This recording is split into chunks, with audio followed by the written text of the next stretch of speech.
Hi everyone, I am your host, Jade Haggard, podcasting from Art Universe Laboratory.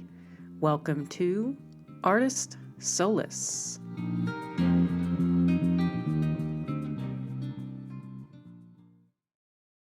Hello again, and thank you for listening to episode 4 of Artist Solace, an interview with Missy Waaland.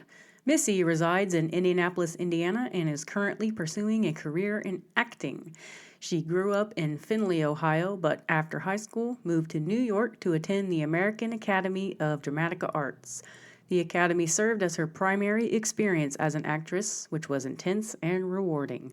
She has experience in theater production, commercials, short films, and theatrical performances. After becoming burnt out in New York, Missy and her fiancé moved to Chicago.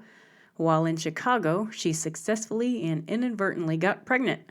Then her and her fiancé decided to move here to Indianapolis to raise their daughter. Missy describes her current situation as, quote, brushing up on what she learned in college, unquote, which she is achieving by taking acting classes, vocal classes, and Alexander technique courses. Two main things she values are exercise and a healthy diet. Throughout the interview, we learn why it is important for her to maintain a healthy lifestyle for her acting career and her sanity as a mother. Missy has an interesting perspective on why it is important to focus on the negative things in life in order to turn them into positive pursuits, which is the point in the episode where I proceed to explain how much I suck at jumping and how that prevented me from becoming an IMPD patrol officer. Other important issues we discuss are why it is not a good idea to buy Paw Patrol chicken nuggets, the importance of alone time and isolation for artists, further explanation on the importance of sucking, and why sometimes you just need to sit in your own shit. And we even talk about the V word. So sit back and enjoy this entertaining woman talk about her journey pursuing her acting career and take in all the insight, advice, and experience. Hi, Missy. Hi. Thanks for coming today. Yeah, hey, thanks for showing up to the gig. Thanks for having me here. How are you? I'm good. How are you? I'm good. Good. We're going to have fun. We freaking better. It's you and me. Yeah. Today we're going to talk about you and what your journey has been like pursuing acting. Mm-hmm. Missy is an actress. What are you currently doing to pursue your acting career? I'm just sort of brushing up on what I was taught in college. And then a couple of weeks ago, I started vocal lessons again. And yeah, that's a new thing. You haven't heard about this yet. Yeah. And then Alexander courses. So Alexander is a technique about releasing tension and being mindful of your body. Yeah, it sounds really interesting, right? Alexander courses. Yeah, FM Alexander's or Alexander technique. FM? FM, like Fox, Mary, Alexander. That's his name. Oh. Yeah, like the initials FM Alexander. Okay. Yeah. In college, I took these in order to sort of learn how to let that tension melt away so I could better use my voice, my body. It's a So that was instigated because you got injured as a child, yes. Yeah. So I had a right shoulder. During gymnastics. During gymnastics, yeah, I fell on my head. Oh, man. Fun, yeah, and I blacked Maybe out. That's what's wrong with you. That's definitely what's wrong with me. Yes, absolutely. Yeah, it's a little weird up in my brain space. Yeah, so I've started doing that again. Now what do you do exactly? Did you like breathing courses? Breathing exercises? So I'm not the best at describing it. I have great teachers. I have a teacher here in Indianapolis named Megan Johnson, and I know that she has a website. So if you look up Alexander Technique and Megan Johnson, you'll find her. And it's all about, instead of going to a chiropractor and having them and like send you on your way, and yet you still have these habitual tensions like brushing your teeth and using your whole shoulder instead of just relaxing and only using the muscles that you need. You're adjusting now. Yeah, maybe I'm a little tense. Yeah, it teaches you how to sort of free up those tense areas that you may not even know that you're using. I didn't know that I had these problems, which that was a big thing, brushing my teeth. I would brush, and my teacher, Rebecca Poole in New York City, would be like, relax. Like, you're doing more work than you need to. And you know me, I'm hyper, I'm like super all the time. So for me to relax and just say, okay, I'm going to be free and I'm going to say no to these muscular tensions is super difficult. So for me to have a space to go and to relearn, I relearned, is that correct? Anyways. Yes, that's an appropriate Okay, word. thank you. To sit, stand, walk. I mean, pick up toys off the floor. That was a big one we went over. Yeah, because a lot of people bend from their hips and they're putting a lot of pressure on. If you're like quick in a hurry, you're not gonna. Yeah, and so my teacher Megan said, Missy, when you're going to pick up a toy, just tell yourself, I have time.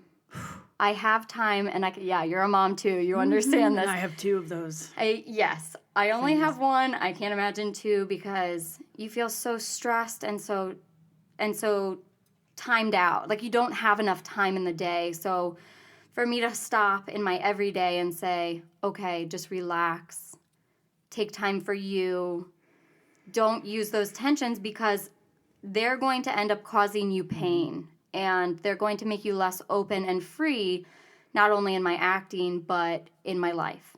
Man, that's interesting. Yeah, it's super interesting. So you like now. You know what it makes me think of? Yeah. Like, on nights that I can't sleep, I have gotten to the point where I will check myself and I'll notice that I'm like tensing my face to where I probably look really angry, you know? Like I had that a lot. Maybe I'm focusing on something I'm worried about or I'm anxious about, which is a lot. All the time. I'm even happy about. I'm like excited about. And I'll notice that my face is tensed up, and then I'll just try to like. Okay, relax. Yeah. Freaking relax that. But that's what that makes me think of. I used to have like permanent excited eyebrows. Because I'm so energetic that it was like I was trying to put it somewhere. They go in your eyebrows. And so it would go in my eyebrows. And so I would literally just sit there and be like, okay, I know people can't see me, but like massage my forehead and just be like, relax. But a lot of people have a lot of tension and stress that they hide certain places, especially in our like go lifestyle, that they don't really know about. And I think that this technique was the biggest thing that made me a better actor. I don't think it was my acting classes. Which my acting classes helped, but I was so bound up and so tense that there was so much to release before I could actually take on more. Does that make sense? Artisty talk. Yes. I'm trying to stare. I'm staring at my kinetic galaxy. Like. Oh yes, because it's working. Wow. Wow, we've entered. I'm a visual person, so you know, if someone explains something to me, I have to like either imagine myself doing that, so that way I'll remember it. Better, Oh, for sure. You should go try a class. We could go do one together. She does double classes. Let's do it. You know, and I've been saying this for not a long time, maybe a year or 2. I'm trying to exaggerate. I try not to exaggerate. Yeah. But, unless I'm joking about something. That's when it's fun. I mean, I exercise, I lift weights, and I run, but that's about it. And for the past year, I've been thinking about possibly trying yoga. Yeah. Yeah. Because I hear yoga just kind of, how have I heard it explained? It's just a completely different exercise that helps everything in your body. Yeah. And it can help with quell pain because running and lifting weights is painful. It is. My banquet serving job. Yeah, I know that. It's painful. Yeah. And the sleep deprivation and awkward hours can make pain even more painful. Oh, for sure. Yeah. I just hit the table. You hit the table. You said you weren't going to hit the table, Jade. I'm trying to keep my hands under my butt. But yeah, yoga can be great. Like I started doing yoga or something similar. For sure. Yeah. Are you currently doing yoga? So I do yoga. So I feel like there's 2 kinds of yoga because I'm very athletic, coming from that gymnastics background. I was a soccer player. I played all kinds of sports. I love being super fit. You know this. Yeah. So for me, yoga is another exercise. It's another doing. So for me, I want it to be really hardcore and I want to be sweating and I want to be disgusting afterwards, right? Like, super tense on my muscles, right?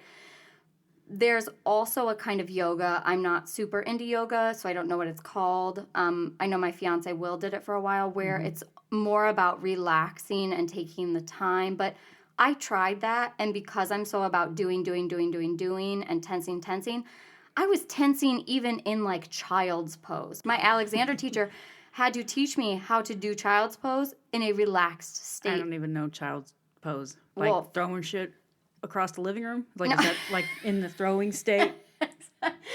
Or tripping state? It's like, right. It's like, I'll Google it for you later. I'm sure a lot of people know what child's pose is because a lot of people do it even in workouts or even just to sort of give themselves a calm, resting state. So it's, so yeah, I tried that like super relaxing yoga and I'm so tense and hyper that I was like, I just want to get out of here. I just want to get out of here. I just want to get out of here. Whereas for me, I know some people love that. For me, Alexander is my equal to that. Okay. But for some reason that works for me and the calm yoga does not. So I do Beachbody workouts since I'm a stay-at-home mom. It's like this on-demand fitness thing you can get on your TV. Okay. That's how I work out right now. Never thought I'd do at-home workouts. Yeah. But yeah, so that's what I do. And they also have yoga on there. So a lot of times they'll have like 3-week yoga or yoga retreats or blah, blah, blah, blah, blah, where you can go and look at yoga. Is your daughter in preschool when you do these things or does she nap? No, she's there. She actually, quote unquote, works out with mommy. Yeah. It's so funny. Yeah. Yep. And she tries to do the little yoga things, and she's really upset. I wish they made like little kids pretend weights. I know that sounds so silly, but she loves working out with mommy. Do they? Yeah. No, I know they make like 2.5 pound really tiny weights. Right. But I'm thinking she drops that on her toe. She's 3. You know? I need to like figure out a very creative way to make some like paper mache. Yes. That's adorable. My kids have done that too. Mm-hmm. There was one time we went to a YMCA. Yeah. And in their play and learn area, they had this little rubber-made cushion bench. Oh, so cute. With a weight. And we saw my daughter actually laying on the bench and lifting. Pretending to work out. Yes, and she was even breathing hard. She was like...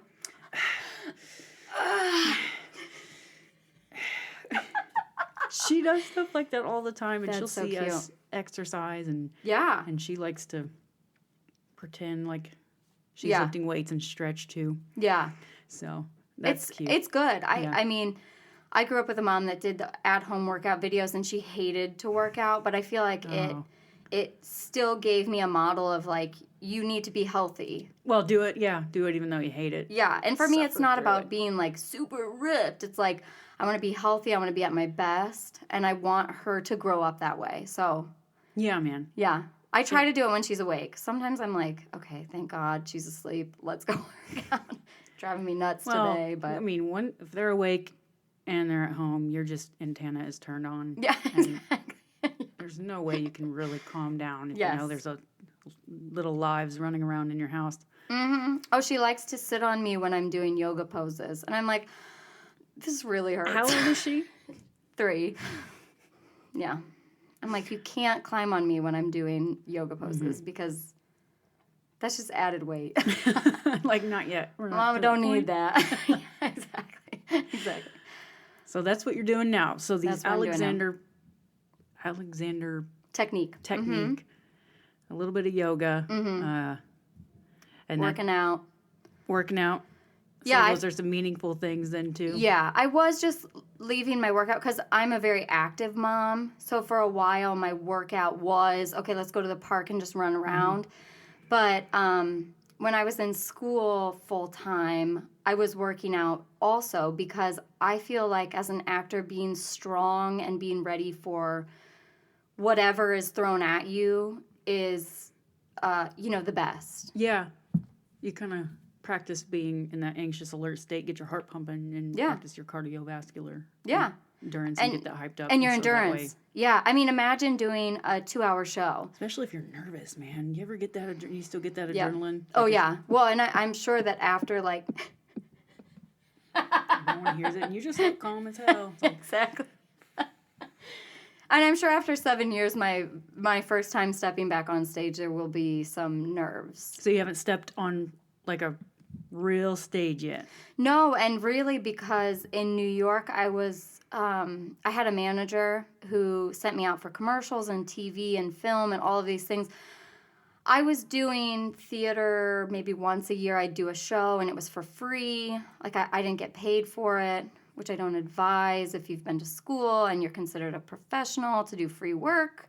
But I was sort of just kind of trying, instead of paying for an acting class, I was going out there and I was just getting these roles. And it's a great way to learn because you have a different director every time, you have different casts. So, you know, it's learning to work in the real world even though you're not getting paid. So, but that was the theater that I did, but it wasn't a lot.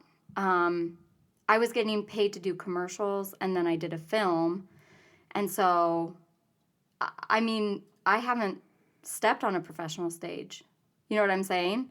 Which is crazy because that's what I went to school for, and that's what I've always wanted to do. But that was a big reason why. So Will and I, my fiance and I, when we met in New York, we said, okay, I didn't want to be there anymore. I loved New York while I was in school, but out of school, it's very hard to pay your bills. You're working 2 or 3 jobs, and you're auditioning, and I got very burnt out very quickly. And so we moved to Chicago, and the whole idea was I would be in more of a Midwestern setting. I would, you know, be nearer to family. I would have a lot more help. And then I got pregnant. Surprise! Surprise! And we moved down to Delphi, Indiana, and I didn't have a job for about 7 months of my pregnancy, and I was just on his parents' like farmland, and it's not a farm. I don't know what else to call it though. They live in the country, and was paying rent by like tending the garden and, you know, picking the vegetables and doing these sort of things. And it felt sort of monotonous at the time, but I was really glad for that time to think, okay, I've only been called for commercials and for TV and for film, and that's not exactly what I wanted to do. I mean, I enjoyed doing it, but if I want to work in theater, how do I get back to that? Do I want to still do that? I was so burnt out that I didn't know if I was just burnt out or if I didn't want to be an actor or all of those things that can come with burnout and sadness, you know, sort of being like I left and what am I going to do now? And I'm pregnant and I wasn't expecting to be. And we were talking about struggles earlier. Yes. That was a big struggle for me is I'm here now, and what do I want to do? And I was looking at all sorts of things. I'm really big into nutrition and diet and blah, blah, blah, blah, blah. So I was like, do I want to stop and do that, or do I want to keep going with the acting? And it took me a good year or so to be like, no, my heart is really in the theater. Like, I do not feel alive unless I am in a theater and I am doing something with that. And that was the moment I was like, okay. And then I started going to the theater, and then I was like, oh my gosh, I have to start doing this again and auditioning. As in going to watch shows? You went to the theater? Yes. Okay. That was the beginning of the end. I was supposed to be a stay-at-home mom for 4 years. I think that will still happen, but I was not supposed to, not that I was not. No one was saying I wasn't, but I wanted that time.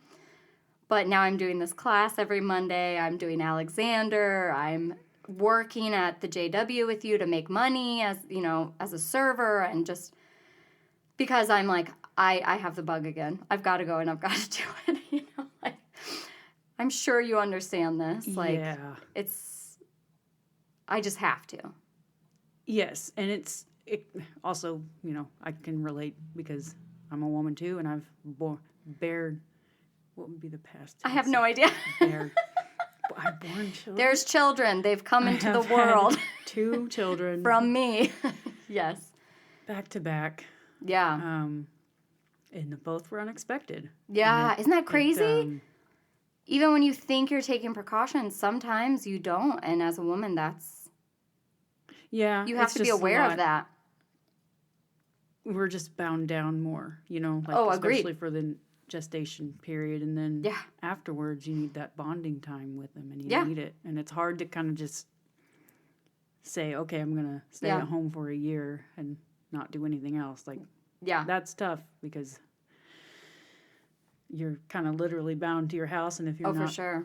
say if you're not like an extroverted person and you're introverted, it can be even harder. Oh, for sure. Yeah. That's- I was that's kinda doing how it was things with me. like, because I knew I still needed to be creative. I've always Yeah. done creative things. I was like, my mom always called me the cut and paste queen because I would make all kinds of things. I was in fashion classes. I was in jewelry making classes. I love making things and creating things, but I'm not like a fine artist. I've never been good at that. So for me, it was like when I was pregnant, I painted my daughter's crib and I painted a changing table and I bought them like so cheap, and then I revived them, and for me that was my creative outlet while I was waiting to decide what I was going to do next. But I needed that, I So made that's like a kinda what- measuring stick thing, like I don't know.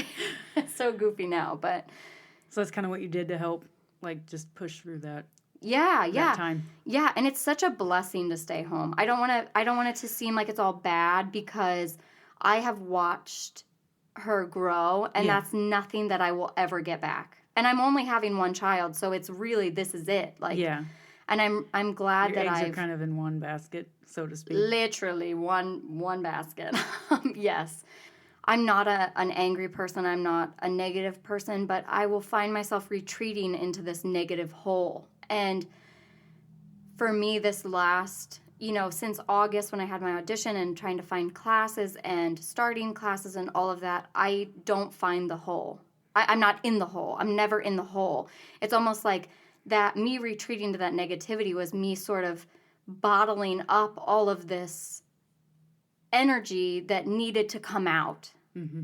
I needed to express myself in that creative way, and if I wasn't expressing myself, I was feeling it was making me feel negative and unhappy. You can only go to the same park so many times I know. and be creative with that park. I don't Yeah. know. I mean, I used to be a nanny, and it's just like there's only so much. And your kid wants to play the same game Oh, yeah. every time, and you're like, okay, I can only eat so much vegan ice cream, child, okay? Yeah.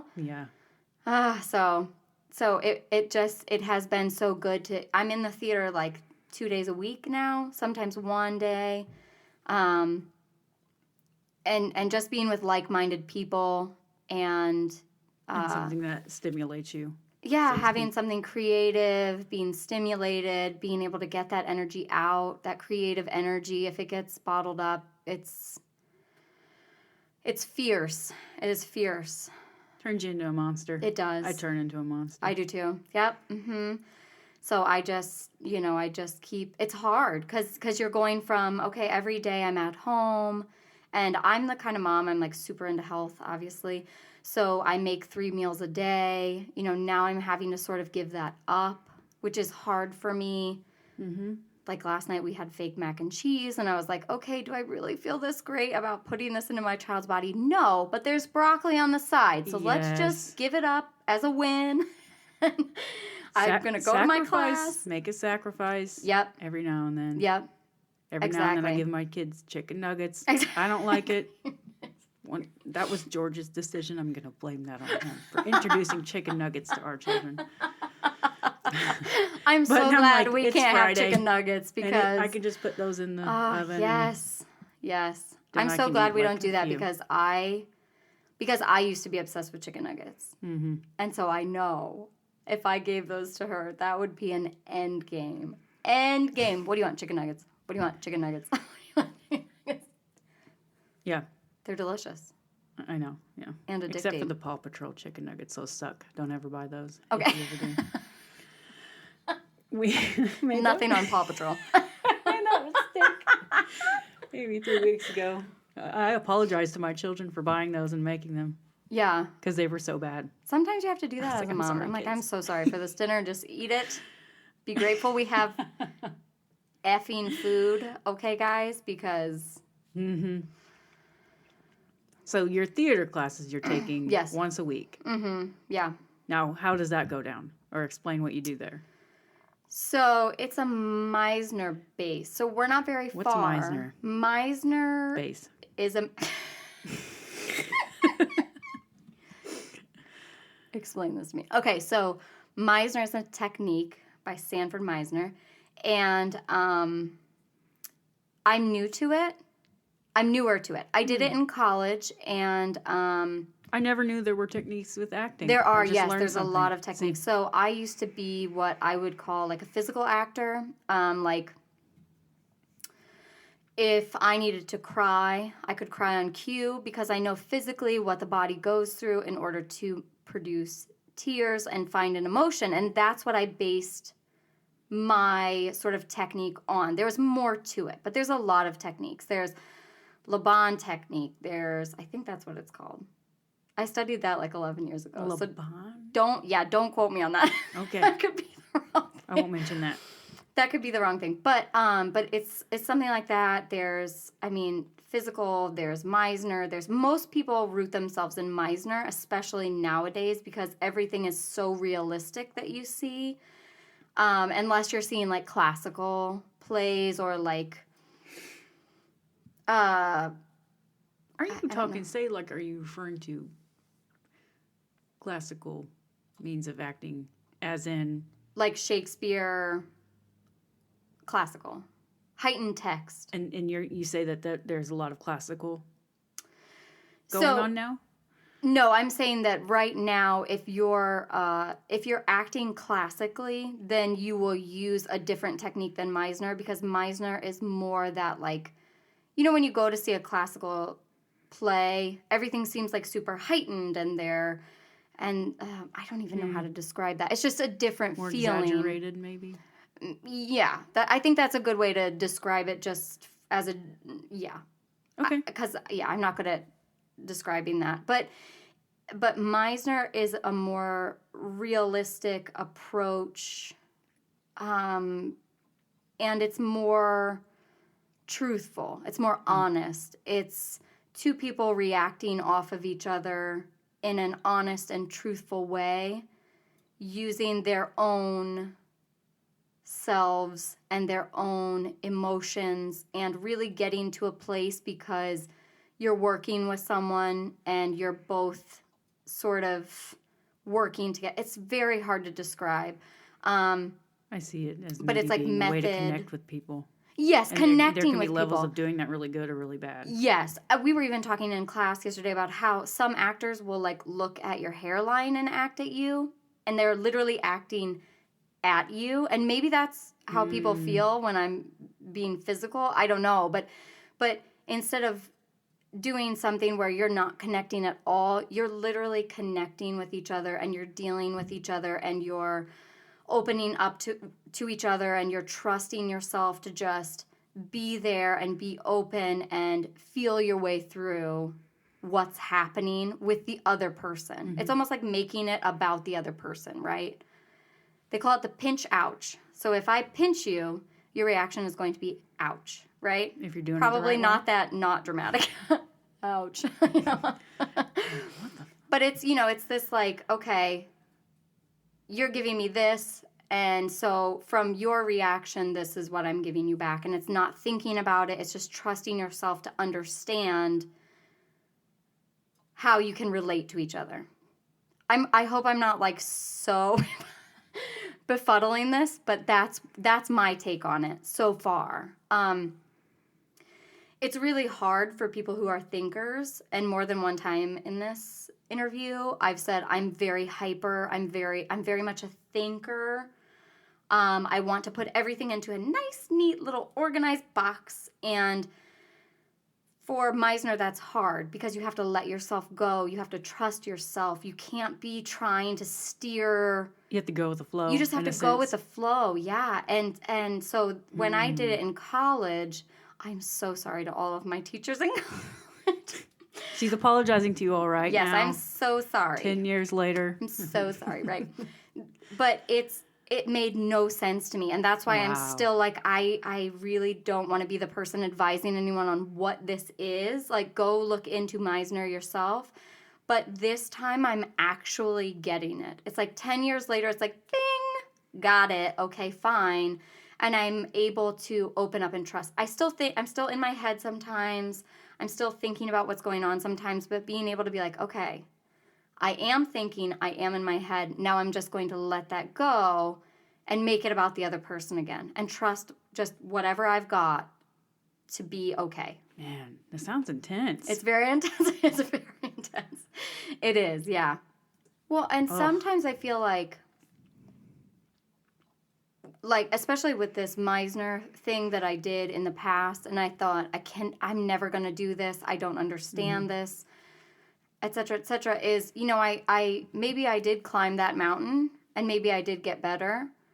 But then sometimes I think that we have to live a bit of life and hold on to that, like let go of that idea. Like with every acting technique that I've been taught, and maybe this is why I'm so bad at describing the individual techniques, it's like go into it, immerse yourself in it, pick what works, and throw the rest away. And sometimes when after you've climbed that mountain, you're like, okay, I just need a second to go over what exactly has happened and pick and choose what I need. And then when you start climbing that mountain again, you're like, oh, yep, that, okay, yep, okay, got it. And you're like, okay, now I can easily go up the mountain, Because you picked certain things that you want and maybe thrown and you're not things being, away. yeah, and you're not being, I don't want to use the word bogged down. That's the only thing that comes to mind. But you're not having all that pressure of I'm learning this or I'm doing this and I'm learning and I'm learning and I'm learning and I'm learning. It's like in school now, or when I was a kid. I don't have kids. My kid's not in school. I don't know if this is still the truth, but like we would learn, take a test, and then I would forget it all.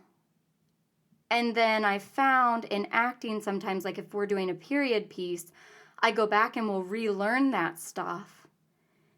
And now that information actually sticks with me because not only have I done it before and I've climbed that mountain, but I've given it a rest. And now I'm coming back up with a certain, like push. Because now I'm doing it artistically and I'm doing it the way that I want. And now I understand it because I'm making it my own. It has more meaning. It has more meaning, yeah. It's more important now. It is more important. For some reason. Yes. So I feel like with every artistic pursuit, sometimes you have to climb that mountain and then you have to say, like the couple of years that I took off, it was mind-numbing to even think about an acting career because I was so terrified and I was so burnt out, right? So if I didn't take that time and I just went right back into it, not only would I have been exhausted because I had a child, but I think that I would not have learned anything from the experience of just sitting in my own shit for a while. You know what I'm saying? There's a lot you can learn from sitting in your own shit. Babies do it all the time. They learn really fast. Sometimes okay? they don't even learn. Exactly. They don't even learn shit. Exactly. Yes. Now it's going back and having that time to rest and re-look at sort of a business plan.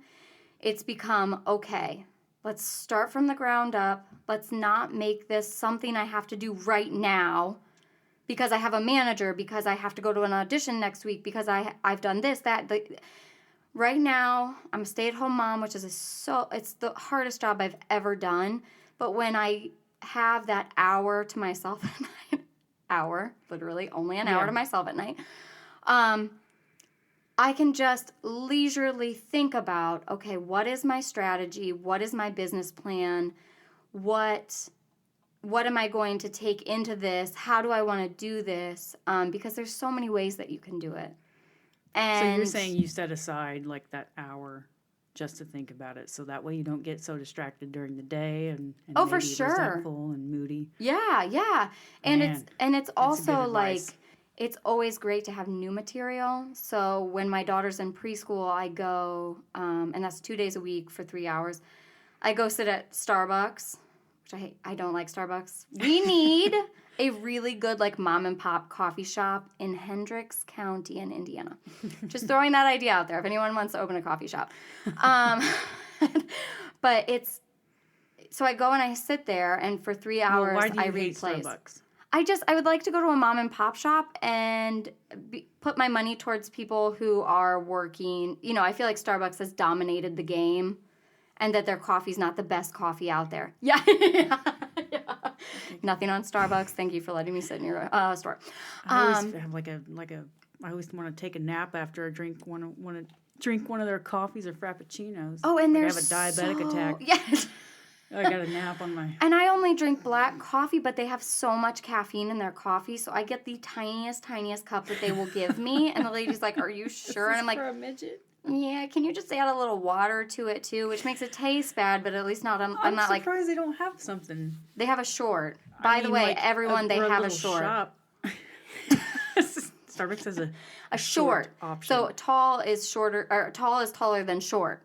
And a short cup is 8 ounces of coffee. So me being like a super energetic person, a tall is way too much freaking coffee. Have you always been like that though? I've always had a lot of energy. I've found that, so after my daughter, I've had some hormonal problems. Who the hell doesn't? Holy shit. And so what I do to sort of to help that is I'm a whole food plant-based vegan. Sometimes I'm just vegan. I'm not whole food plant-based, but I'm mostly whole food plant-based. Her shirt actually says "Vegan is love." Vegan is love, y'all. We have a vegan. This might change the audience members right now. That's okay. It's okay. I'm still human. Yeah. The V word came out. I'm the big V word. That sounds like it could be so many things. I'm going to put that in the intro. Exactly. She's got her V card. Just kidding. Yes, I said that. And my whole reasoning for that is that I've always been an animal lover, and it sort of came to this point where I thought, you know, in other countries they eat dogs, and to me that's very upsetting. And here we eat cows and pigs, and I didn't know anything about cows. I was so detached from cows and pigs and chickens and things that I went out and I went to farm sanctuaries and I met these pigs that are like, you know, 6 years old, 10 years old, and really realized that cows, pigs, I mean, they're all like dogs. They all have feelings. They all have families. They all have emotions. Some people may not agree with me, but I felt like if I'm getting mad at China for killing dogs and eating dogs, why am I over here with a dead animal on my plate? And so that inherent compassion and love and mercy from me became I am a vegan. So like people sort of have this negative stigma on vegans and what is veganism because they know a lot of what I call militant vegans, big air quotes on that one, who are not compassionate towards other humans. Yeah, they may be compassionate towards animals and they're keeping animals off their plate and off their bodies, but how, you know, I cannot be not compassionate and merciful to other humans because they are doing something that I used to do. I cannot judge you for that. You know, Okay, I can give you information. I can show you why I'm vegan, and I can live a vegan lifestyle in order to show people that I feel better. Yeah, I mean, you're inside. living it, so you... Yeah. And it That's a just good so point. happened that this whole food, plant-based diet changed my health. Yeah. So I know there's a lot of like proponents of keto and paleo and carnivore and whole food plant-based and eat a watermelon only every day. Some people believe in fasting. Some people don't believe in fasting. There's just so much out there. So you sort of just have to say, okay, this is what I'm going to go with and try it and see how your body reacts. Yeah, it's the whole point of experimentation. Experimenting on your own self. Yeah. And I've heard it go both ways. You know, I was whole food plant-based and then I put eggs into my diet and I felt better. And I've heard it go the other way. Like, Wait. I have heard that where people will say, well, I was whole food plant-based and then I put eggs in. This is not me. I didn't do that. Well, okay. Well, I thought I was confused because it's somewhat of a tangent, but No, go ahead. like people don't consider eggs a protein. Really? There's something. I can't think of the story right now, but I was at work. Mind blown. And there was some instance where, like, someone was a vegetarian, but they were still being served eggs. Yes, vegetarians can have eggs, yeah. Mm-hmm. It's this big, like, there's so many levels of what you are. It's still a thing. Like, yeah, so vegans don't eat anything that comes from an animal. We don't consume it. We don't have it in our house. Like, for example, we bought a couch, like, 3 or 4 years ago before I went vegan, and the pillows have feathers in them, down feathers. I'm against this. I bought them so many years ago, and when they are gone, when they can no longer be used, I will throw them away and I will replace them with vegan alternatives. But you're not going to go out and slash the pillows. Yeah, because I don't have the money. It's such a And when I went vegan, there were all these things of like, oh my gosh, I shouldn't have this. I have leather boots, right? I have 7-year-old leather boots. And every time, and I walk around in them and people will be like, oh, I like your boots. And I'm like, I'm not telling you where I bought them because I don't want you to buy them. And like, am I a walking billboard? And I went through that. But you know what? Like, I don't have the money to replace these weatherproof boots, you know? So that is absurdly humorous. It is. When you say that, I don't have the money to do that stuff. Exactly. Exactly. Yeah. You know, and like if I were not vegan, I would not be replacing those boots until I had the money and they broke down. Because I imagine somebody who's really rich and just they could just do it. Yeah. Stuff. Yeah. I'm still going to be that compassionate individual. I'm not going to throw these things away. I'm going to use them until they're done. So I'm on the board of directors for a farm sanctuary that I go to. And they have 26 pigs there. Another thing. Yeah. Let's add to Missy's daily life. Yes. Board of directors for a farm sanctuary. Yes, it's called Kanda Farm Sanctuary, and it's in Ambia, Indiana. So if you ever want to go meet pigs, they have 26. I was going to say, what the hell is a farm sanctuary? A farm sanctuary. It's where they rescue animals from farming. They have 26 pigs. They have chickens, rabbits, they have a dog. So what do you do with this? Are you part of the group that makes the decisions for Pretty the much. operations? Yeah, and I just help them in any way that they need help. Like when they have tours of the sanctuary, I go down there, and if people have questions, I'll answer their questions. It's a very, very new thing, so it might take on more. But yeah, we're there all the time, and the owner and her and her husband were very good friends. Aria's always there with me. She loves it there. And so that takes up some of my time. Yeah, I mean, well, those are some things that adds to the list of things you find meaningful yes. in life. And I'm only one human. Yeah. What are you going to do with all this energy? The admirable person is the person that's taking on responsibility and trying to better the community. Well, and it's hard. I think it's hard I feel like some people are good at sitting still, and I'm not good at sitting still at all. And I'm like halfway point. You're halfway. I can never be too crazy going everywhere all the time. But I like my isolation too.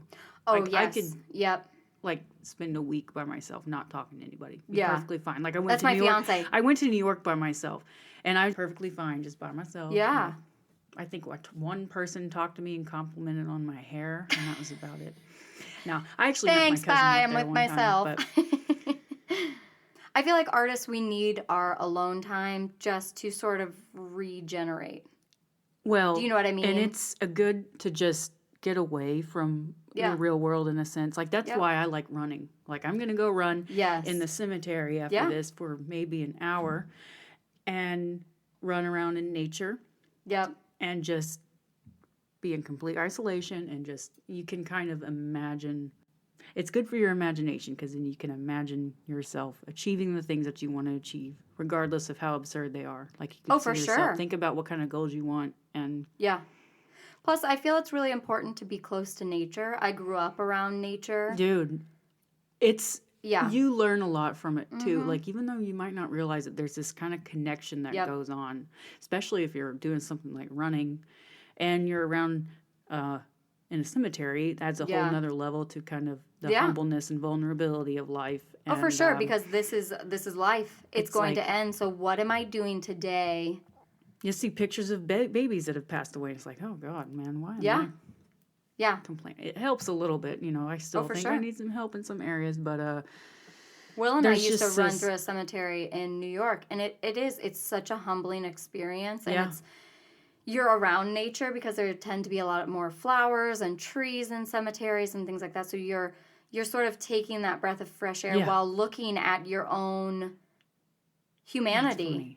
'Cause Yeah. that's where George and I met, actually, at the cemetery. Yeah, we you were told me friends, that. too. Yes, I love that. And you don't really have to worry about crowds. Yes, And for sure. Dude, actually, a funny story.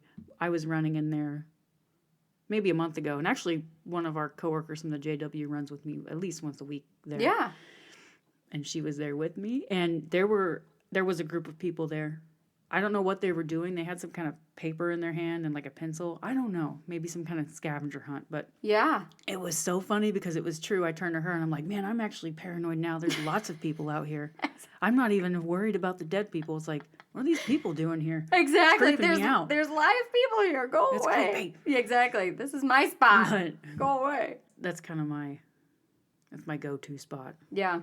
Yeah, It's you like I have to gotta- rest, well, and even when the negative days come, even though I'm trying not to like wallow in the negative, sometimes the negative can propel you forward. I was actually listening to a podcast about this the other day where, if you have a goal in mind and you're being unrealistic about that goal or something and you're making it a positive thing when really it is a negative thing. This is really hard to describe.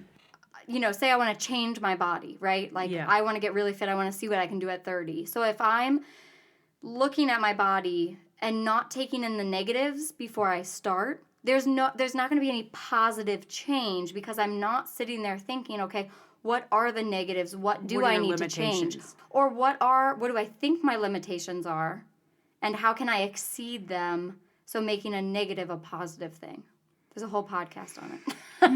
That is an interesting point. Because sometimes I think we need to be negative. Like, life is not always happy and grand, and I am a very happy person.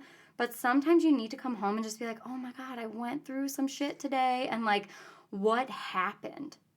Or you And, just like, realize you have to realize how much you suck at something. yeah. You gotta kind of. I was in. This is the story I was going to tell you. Okay, tell me. I was in the pursuit of applying to be an IMPD patrol officer. Oh, interesting. Our friend Katrina, she inspired me to apply. It was last minute, so I have that at least on my side.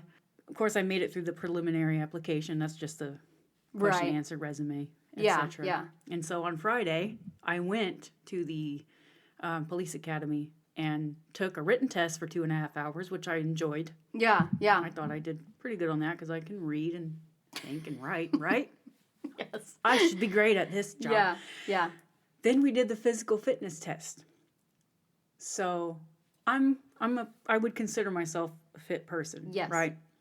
I run and I lift weights, but like I mentioned, that's pretty much it. That's where the line stops. Yeah.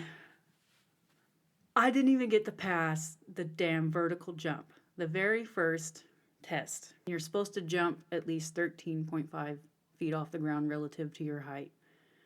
And there were like 65 other applicants there, and I was the only one that didn't make it past that. I thought I'd be eradicated by the sit-ups. Oh, Because gotcha. like I said, I wasn't able to really train that much. But I thought I was bad at jumping, and apparently I'm really bad at jumping. I think I am too. I was the I only think I one am called too. out, like number 22, please come here. And so they walked me out. And they were nice about it. Like there was a sergeant and then another lady that were talking to me about it. And the sergeant, the first question he asked, so what's up with that vertical jump? Yeah. Kind of had a smile on his face and just kind of like concerned. And Yeah. the other lady there, she was just like, Yeah. You didn't even push up that hard. There was no power in your jump. And I was like, well, I mean, I was honest. I couldn't really answer his question. Right. But I was like, I just don't have experience jumping. And Yeah. this was a last minute decision. And overall, I understand where I'm at. Yeah. Like, I can't jump. I suck at sit-ups. I suck at push-ups. But so making the negative a positive, maybe if that was something you wanted to do in the future, at least you know where you're at. Yeah. You know what I'm saying? You can look at that and say, yeah, I kind of failed. But failure to me is the catalyst of learning something, of making yourself better. I want to fail because if I fail, I am learning something. Mm-hmm. You know, what's that quote? Like the person says, what if I fall? And the other person says, well, what if you fly? It's true. Well, it can go either way. And when you do fall, you have to say, okay, I'm going to get up next time and I'm going to jump really friggin' high and, work on that. Because we all have limitations. I mean, I can work out till kingdom come, but I have a back injury and I will never do splits again. I will never be flexible, which is a huge thing for some actors is to be, they're very flexible so they can do this sort of funny, comedic thing with their, like, physical comedy. I might not ever be able to do that. I'm working on it. I'm trying, but it's a physical limitation. And so I work on it. Yeah, I try to up my flexibility. And I actually have in the last few months, which is like super exciting. But it's not anything special to write home about. But if I sit with that negative, like, oh man, I'm never going to be flexible, and I let it consume me, then it will always be negative. Mm-hmm. But if I look at it and say, well, then I'm just going to keep trying. I'm going to know my limitations and keep trying and keep pushing myself. Learn what areas you want to actually keep pushing yourself. Exactly. What is worth pushing and what is not. I don't think I'm going to apply to be a patrol officer again. Yeah. It was just an opportunity that kind of jumped out. Yeah. I'm still going to work on my push-ups and sit-ups. I actually did them yesterday. Yeah. And the jumping, I don't know. Yeah. Like, holy shit. Yeah, I can't jump either. Do you meditate or anything? Damn, no. So I'm really good inherently at making negative things positive. I'm always positive. It's ridiculous. Mm-hmm. And my fiance tends to sway on the negative side, and which is really funny because we're complete opposites. Sometimes But he meditates a lot, and it helps him to sort of just be mindful, I think. Is it involved with breathing exercises? I don't know what exactly he does, but I have even heard a lot that, meditation can help people to sort of... There's something, man. Either meditation, yoga, or this Alexander radio exercise shit. Yeah. Just doing something that quiets you and makes you focus inwards because as humans, I think sometimes we do bottle things up, even if we don't mean to. I've become more of an open person, so if something affects me, I will cry. It's immediate. That's just the way I am now. But years ago, before I was in acting school, before I had learned how to open myself quite that far, I would bottle and bottle and bottle, and then some nights I would just bawl. And it's like, why am I crying? It's because you're not actually sitting. I wasn't sitting with myself and like processing what I was going through, which is hard when you have kids, when you don't have the time. Yeah. I had started this a long time ago. It's called Get Your Pens Out. The Artist Way. It's a book. And it's to help artists free themselves and like free their minds. And one of the things that you do is I think it's 20 minutes of journaling every day. But just to sort of get your thoughts out. And even if you don't, some days I'd be like, I don't know. I don't want to write. I don't know. Like it was a negative day. I would just be like, oh, I don't know. I don't know. For 20 minutes. And sure as shit, something is going to come out of your pen that you did not expect. And I don't know why that sort of helped me to free myself, but sometimes I'm not good with words or explaining myself. It will really help you articulate. It does. Yes. If I get into a predicament, when my mom used to get mad at me, I would write her letters because And I would write the letter, and then I would wait like 24 hours, and then I would read the letter again and revise the letter and then give her the letter to sort of, because I had to sit with it and I had to write it out and I had to reevaluate. That's how I work. So I feel like some people Like that's you couldn't just on the spot yeah, I'm not think very, of what I mean, really the issue was. Because I'm sure, you kind of maybe clouded with emotion. yes, and I'm sure everyone has noticed this since the beginning of the podcast. I'm not very good at explaining things in very specific terms. Yeah. Like, I can give you a broad view of a crap ton of things, but I'm not very good at specifics. And even though it's like my brain and my body understand certain things about, like, the techniques I was talking about, me pulling them out of my mouth is not quite as easy. So I'm better on script. Yeah.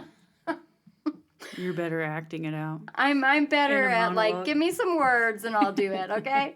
Yeah, that was a really, really cool thing that I learned about the artist way. And I know a lot of artists who feel blocked or bogged down. They use that book and it's so freeing to them. I have just struggle. given in. I have just thrown in the towel and, okay, let's have fun.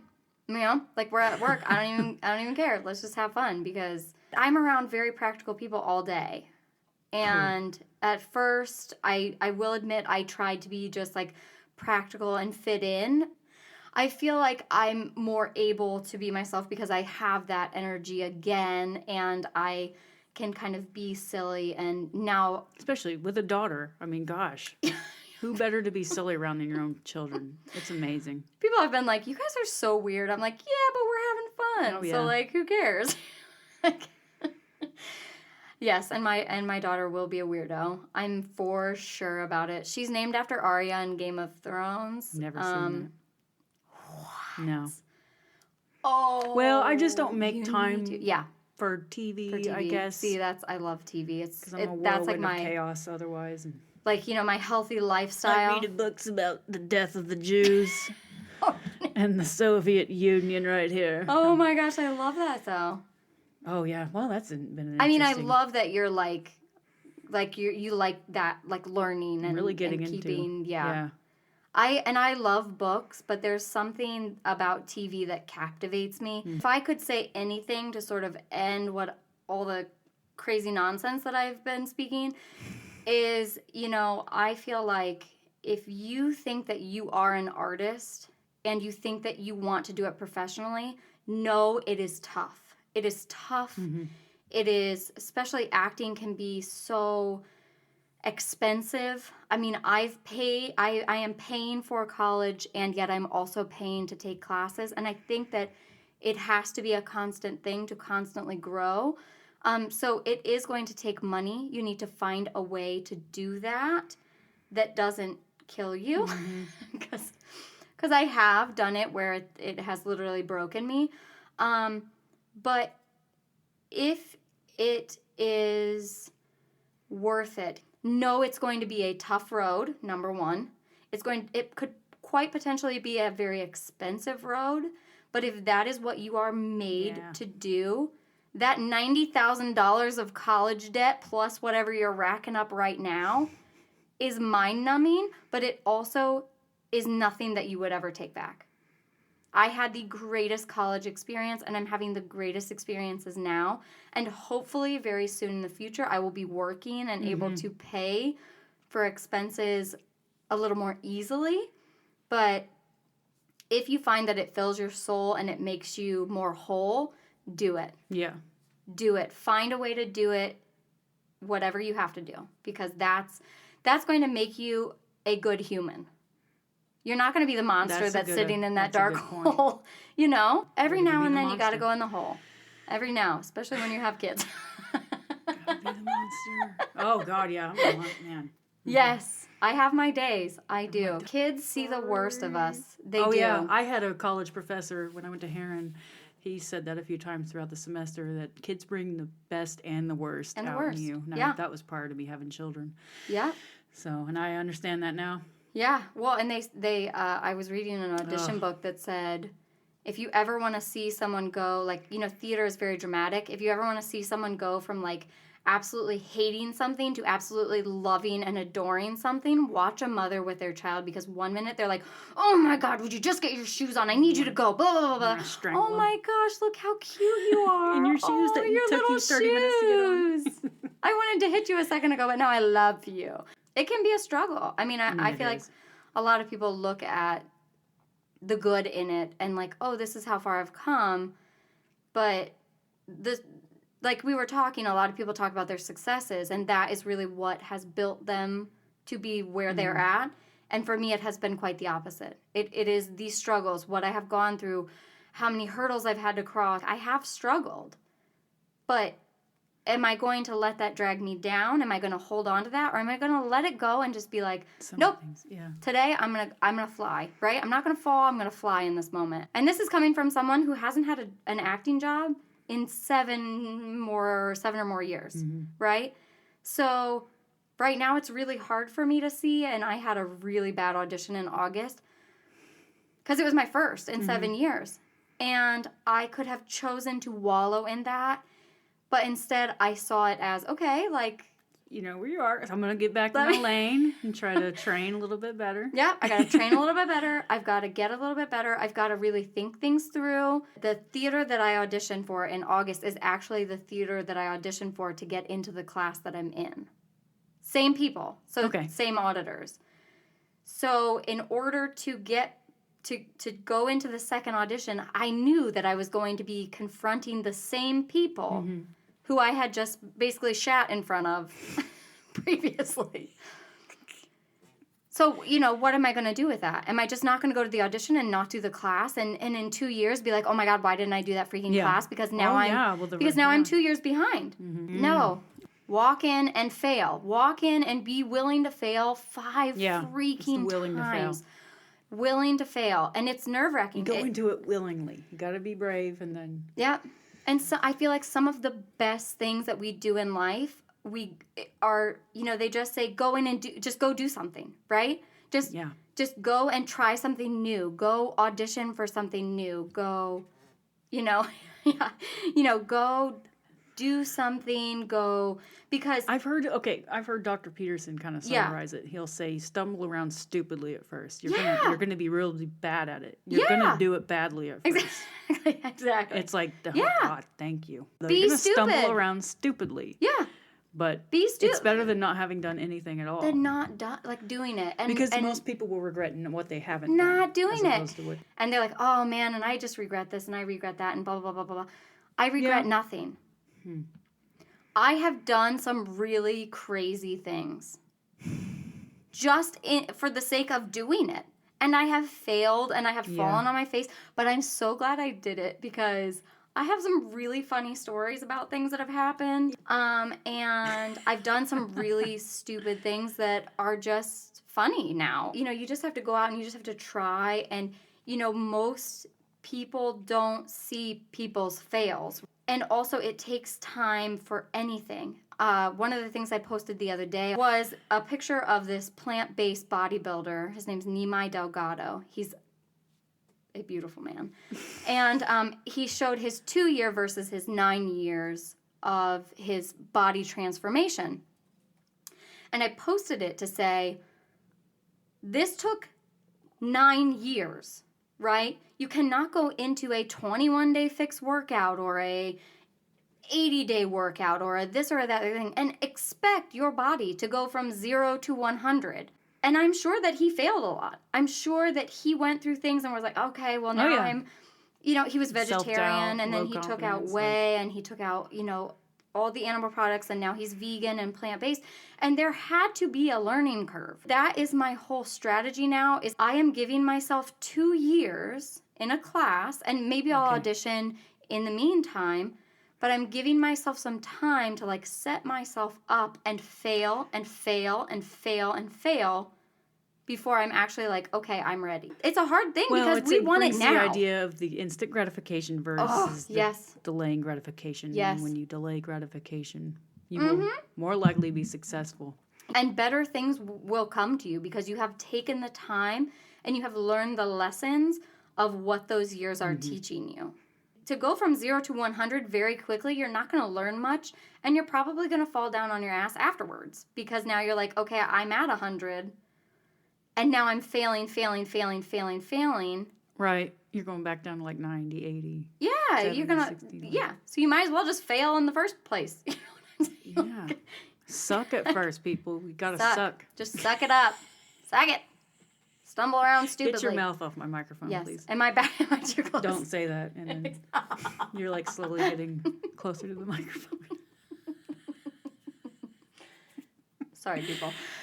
Yeah. Just kidding. Just kidding. But we will go ahead and wrap this up because I Perfect. need to run and then go have a post interview beer with my Yay, do it. Hi, George. Shout out to George. boo. Please, yes, everybody shout out to George for putting up with my crazy ass. Please, and thank you. Yes. Thank you, Missy Waaland, for showing up today and Yeah, of course. deciding to do this interview with me. Yeah, it was fun. Yeah. We always have fun. I'm not shocked. Do you have any website or anything currently, or anything you're working on? I don't currently. So if people are interested, like if they want to get a hold of me, Possibly, yeah. Maybe ask you some more questions, like about anything, acting or vegan, your Sure, farmland, yeah. Disney So- World. right? So my Instagram handle that's public. So I don't share photos of my kid. I have decided to leave reasonable. her childhood up to her and her pictures. So I don't really post on anything like about my private life, but Missy in Vegan Land is my Instagram handle that you can follow me. It has a lot of information about why you would want to be vegan, how to be vegan, what the hell vegans eat, because that's I know that's a big question. Good question. All the reasons you might go vegan, environmental reasons. If you're interested in getting a hold of me for any questions, my email is welcome to, that's T-O, Missy, Missy, Land. So welcome to Missyland. Everyone laughs at that. At gmail.com. Because honestly, when you're with me, it's like you're in Missyland. I'm in a sorry, freaking guys. theme park over here. I'm on roller coasters and tilt the world. And we Everyone- haven't even gone to the cotton candy stand yet. And everyone who knows me knows that that's very true. I have a Facebook. It's Missy Waaland, Waaland. And you can find me on there. You can friend me. You can message me. If you do friend me, message me, because I don't really post things. So a lot of people will friend me because it's public, and I'm like, I don't know who the frig you are. So go ahead and friend me and then message me, and then I'll add people. All right, so about 5-minute description of how you can get a hold of me. Exactly. You might have to rewind. There's many ways. Many. All right, we'll close with that. Thanks for joining me on Artist Solace. Thank you. Thanks for listening, and I hope you join us on the next episode of Artist Solace. Bye-bye.